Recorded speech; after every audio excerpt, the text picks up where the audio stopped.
This episode is in partnership with Authority Magazine. Authority Magazine, a Medium publication, is devoted to sharing in-depth and interesting interviews featuring people who are authorities in business, pop culture, wellness, social impact, and tech. Using interviews to draw out stories that are both empowering and actionable. Authority Magazine believes that good stories should feel beautiful to the mind, heart, and eyes.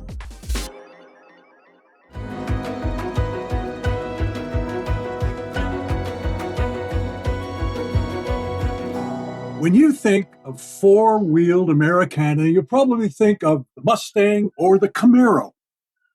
But there's another bright red American icon with less horsepower, the Little Red Wagon.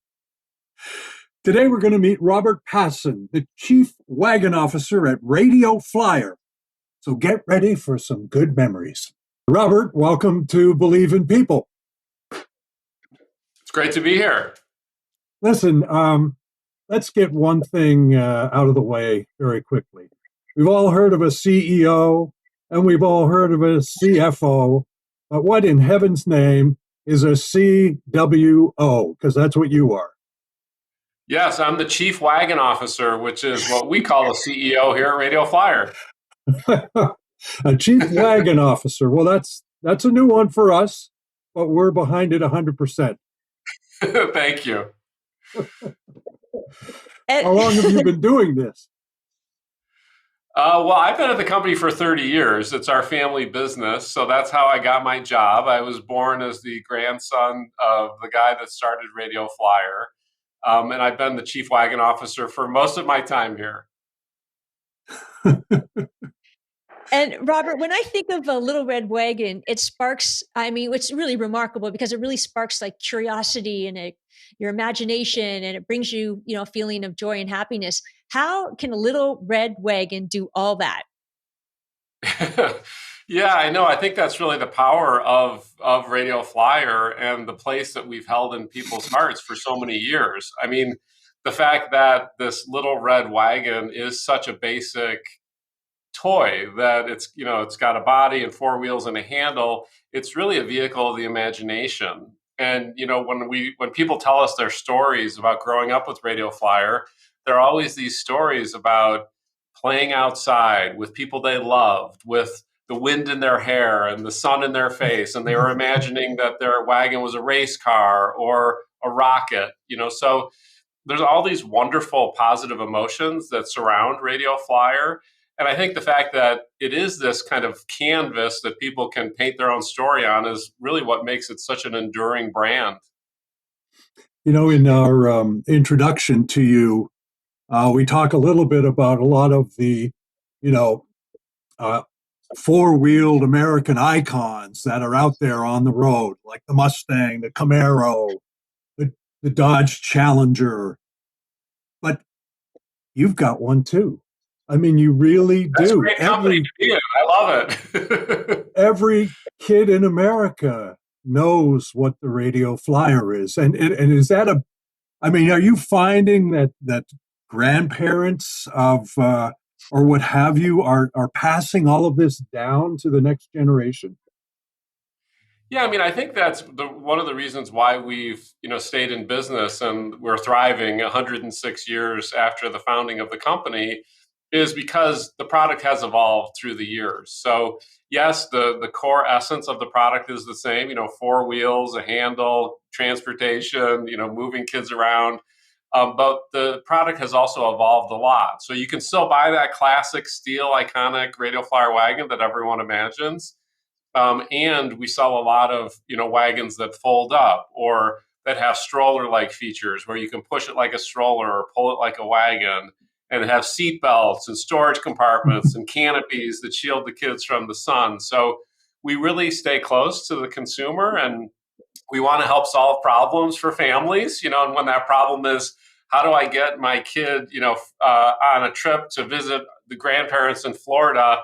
We've got a perfect wagon for that folds up and can fit on the plane. And while the family's waiting in the airport, it becomes almost like a play area that's contained for the kids in the wagon. So I think we always are trying to thread that needle of being this classic brand that everybody knows and loves, but also being very current and relevant to families today. Hmm. And I think too, Robert, that comes down to you and your vision because I mean, although people may feel that they're joining this Willy Wonka and the Chocolate Factory sort of environment because it's fun and playful, one thing that struck me is that you wrote the other day on LinkedIn that years ago, so probably 30 years ago, you needed to rebuild the team if you were going to achieve like everything that you wanted for Radio Flyer, what you wanted to accomplish. So what's one dream that you're really proud of that you achieved and what took you there? Yeah, I mean, when I came into the business was really at a crossroads, and we had been in business for 70 years at that point. So that's a great run, 70 years. But any business that's been around as long as we have has its ups and downs, and so we'd become a little bit complacent, we'd become a little bit inwardly focused, and at the time, I was going to school at night. I was getting my business degree at night, and I'd read these stories about companies like Southwest where they had these playful cultures and Herb Kelleher doing all these stunts, and I was like, wow, I wish Radio Flyer could be like that. I wish we could become a company and a team and a culture where people would actually ask us, how do you do that? And it seemed like such a kind of pipe dream at the time, and we were so far away from that. But we worked really hard, and I hired great leaders, and we designed our culture. We were very intentional about designing the ways that we work together. And after working on it for a number of years, we were rated as the number one best place to work in the United States by Fortune magazine for companies under 300 employees. So I think that's one of my proudest accomplishments because it took a huge team effort, and it took many, many years of consistent, perseverance and working really hard to build the culture we have here. And that's really the foundation of everything we do is our team and our culture and having great people doing their best work. I do want to ask you about the history of the company leading up to this point, and then we're going to bombard you with questions about what you're doing now. But Okay. the history of Radio Flyer is fascinating. I think a lot of folks, if you believe in such a thing, might say that it's sort of an American dream kind of story. And so, tell us a little about your granddad and how because as far as I'm concerned, he kind of stumbled into this thing in terms of starting to sell wagons in the first place. Correct?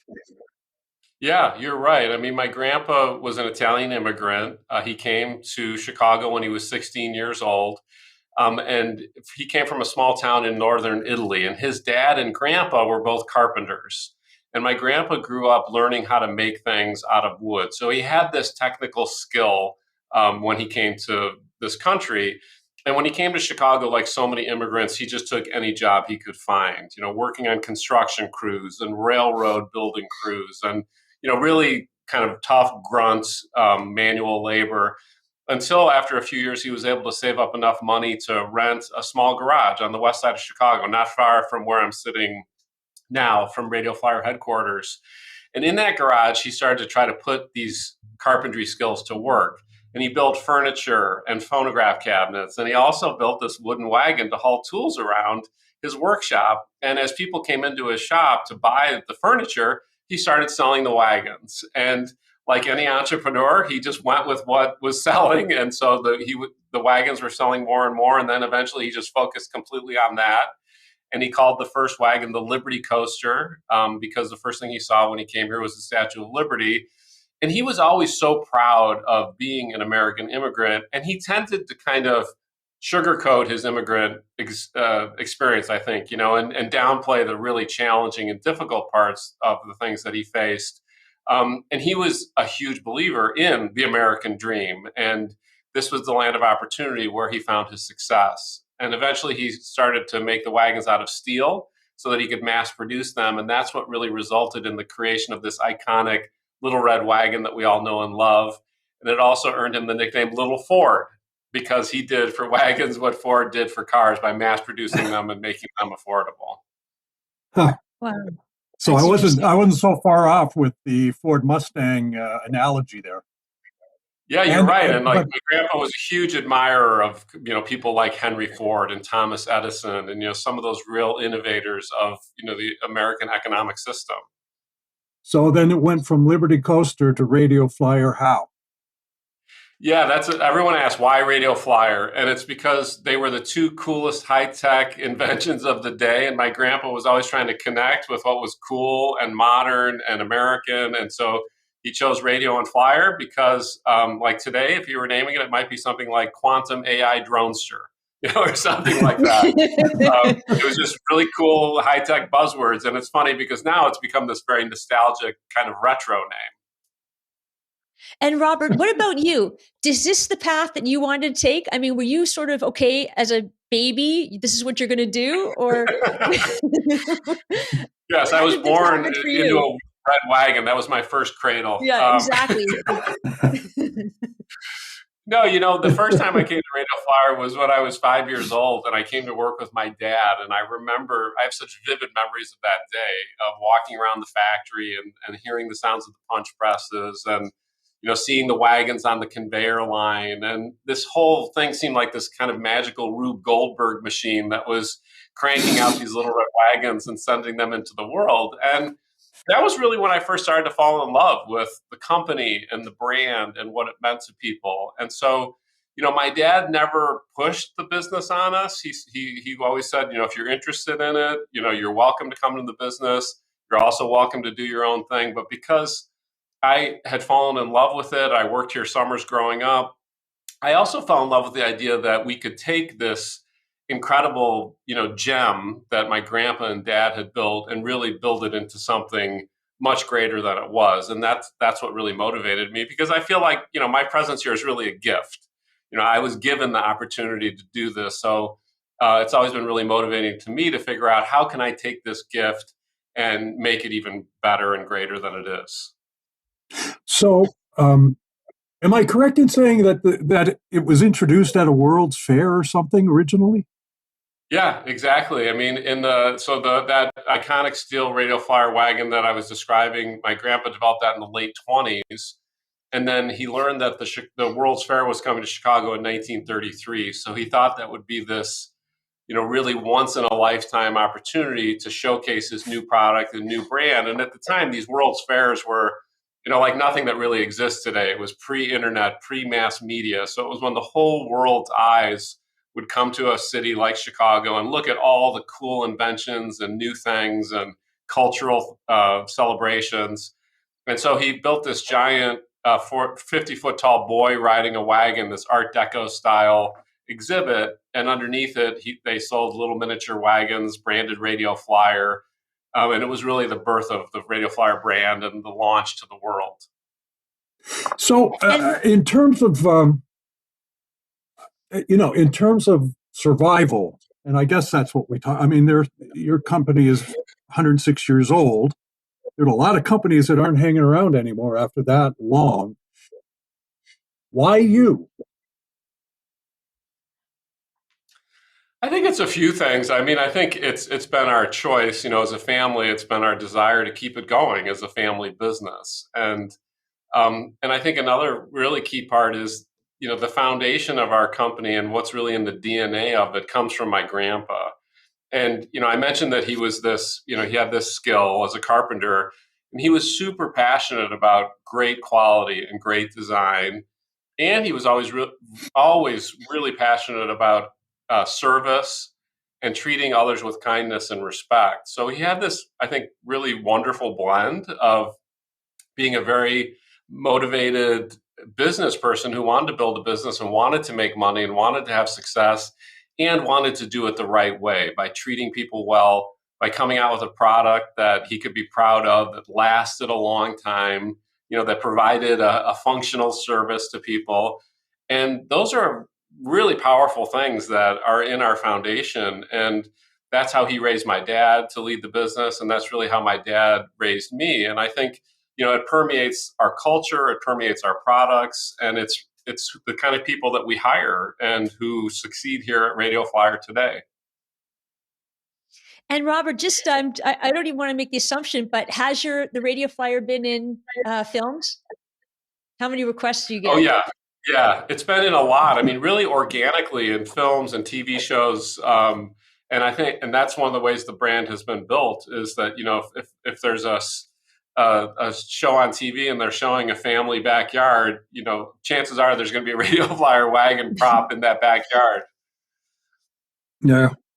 I have, because we're in Chicago here, and you know this as well, there's an outdoor concert venue just actually up the road from where I live called Ravinia, which is the Chicago Symphony, everyone from the Chicago Symphony to Sting to Willie Nelson perform up there. And of course, it's you sit on the lawn like you do at Red Rocks or other places, and all day long people are coming up the street with red wagons, often with a Yeah. cooler in the back because you can take your supper or your dinner or your lunch or what have you, and they drag it up there. And if you go into the show, everyone has their blanket and their picnic and everything, and they've brought it all there in, as you mentioned earlier, some variation of the original Little Red Wagon. I mean, you're right. They pop up. Some of them fold up. They're made out of like canvas or something like that.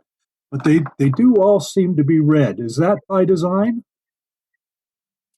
Yeah, I mean that's really become the iconic color of Radio Flyer is red. Early in the early years, my grandpa made a lot of different wagons in a lot of different colors, but the best sellers were always red, so that's what became the iconic color.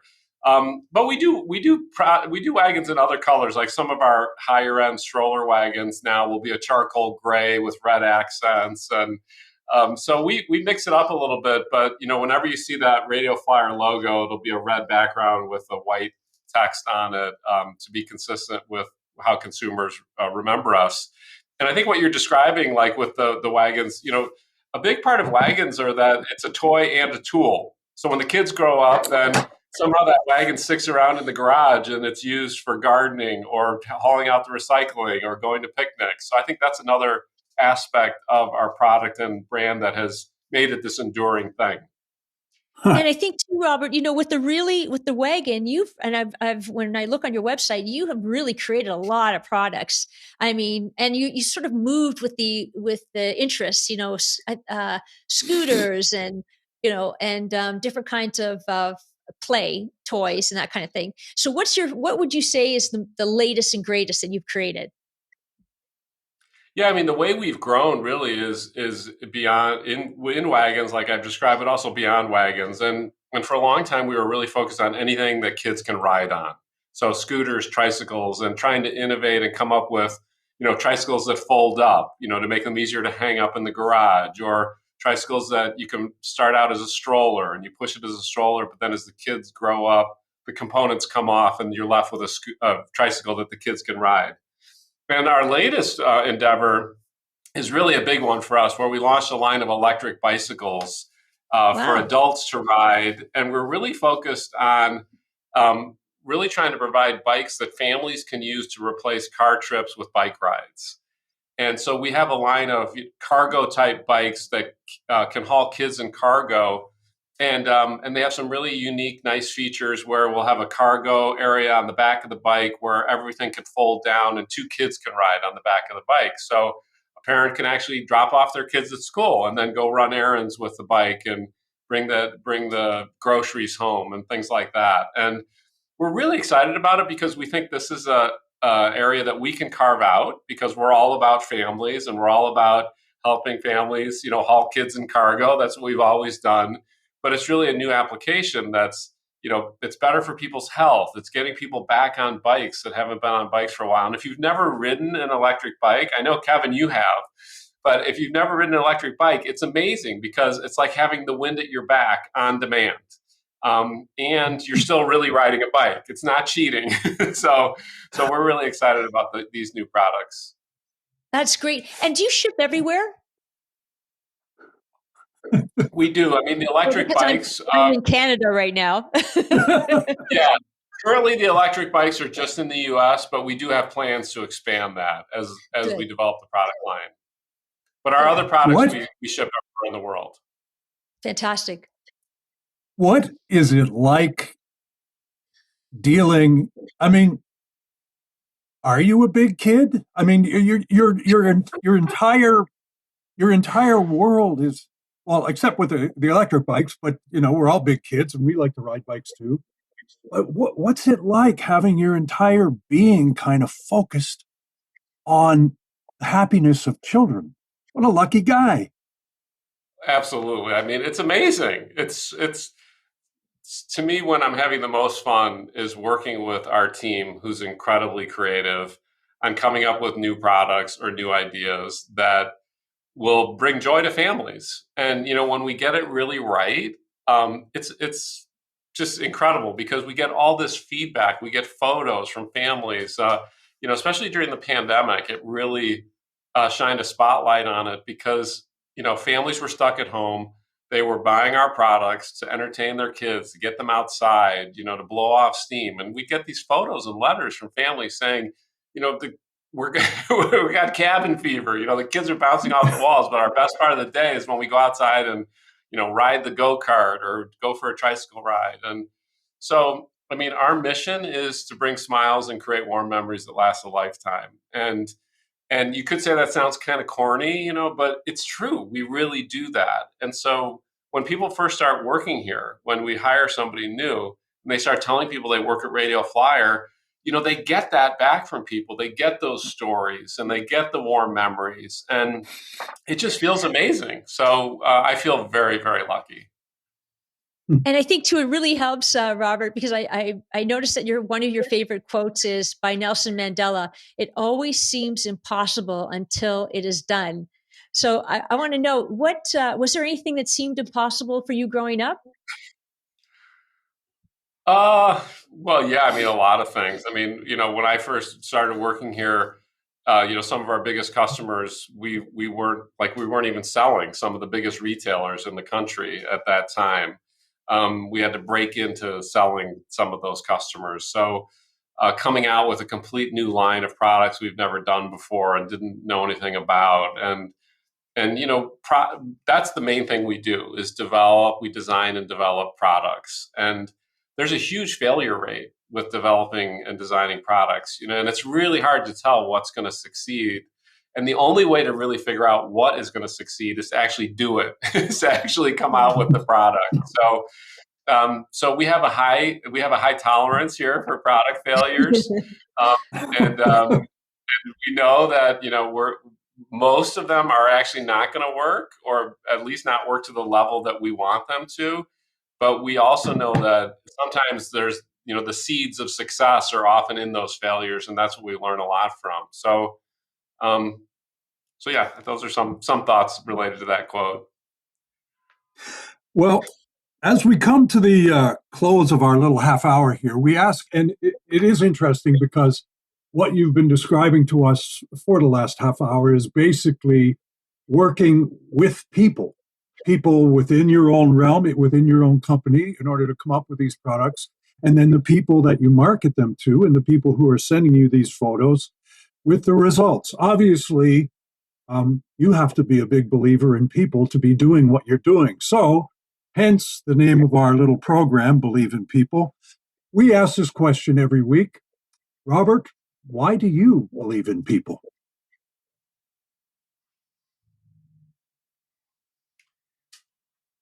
Well, I think the alternative is really dark and scary, I guess, is the kind of the first thought I'm having. My experience has shown me that if you create an environment and a culture like at a company or any team or any organization that is really healthy, that has high trust, that's respectful of people, that celebrates people's diversity of ideas and backgrounds, that amazing things can happen. So I think, it's just, to me, the proof's in the pudding. By believing in people and building people and building a culture that is people first, we've had enormous success.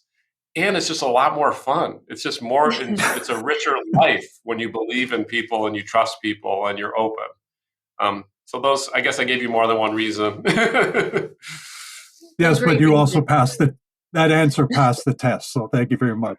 And there's nothing, Okay, in this In this day and age, man, there's nothing wrong with being corny, if you ask me. Nothing at all. Not Great. after Well, what we've just been through. And you're contributing to the well-being of humanity, Robert, in the little red wagon that could. You know what I mean? Like with everything that you do. Actually, I want to ask you one quick question. Have you ever thought, and I'm sure you have, skateboards? I know that would have been something. Yeah, we have thought of skateboards. We've been scared off just because of the injuries that happen with skateboards. But I mean, skateboards are a great product. It's just a little scary because there tends to be a lot of injuries with skateboards. There you go. Right. Yeah. Well, you could start sponsoring emergency rooms around the country, perhaps. But you got into that. I don't know if that's the right message we want to send. But No. Robert, thank you so much. Thank you for spending some time with us. So grateful. Yeah, thank you. Thank you so much. Enjoy the new spring weather. All right. Well, great being with you. Thanks, Robert. Thanks. Really appreciate it. Well, Kevin, I am inspired by Robert and the red wagon that really started this whole thing. Because every time I think about Radio Flyer, I have a really good feeling. It sparks that curiosity and imagination and sense of play. So I feel good, and I'm grateful that Robert came and shared his story. So you think of so you weren't Dennis the Menace when you were growing up? You had more sort of nicer memories of the Red Wagon than you being a Dennis the Menace type character, I take. Yes, I have to say that, yes, I was that person. The thing about it is, when you think, that Red Wagon, it's like Coke, it's like Ford, it's like, not IBM, but it really is. When you see one, it's like, oh yeah, I was a kid once. And the fact that his success, and he contributes his success, his company's success, to the way people are treated and the way they treat people, I just think is a wonderful lesson for us all. And if you want to hear more lessons like this and that one, tune in each week to Believe in People, because we got a whole bunch of them out there that've got great things to say. So thanks for tuning in. Thanks, everyone.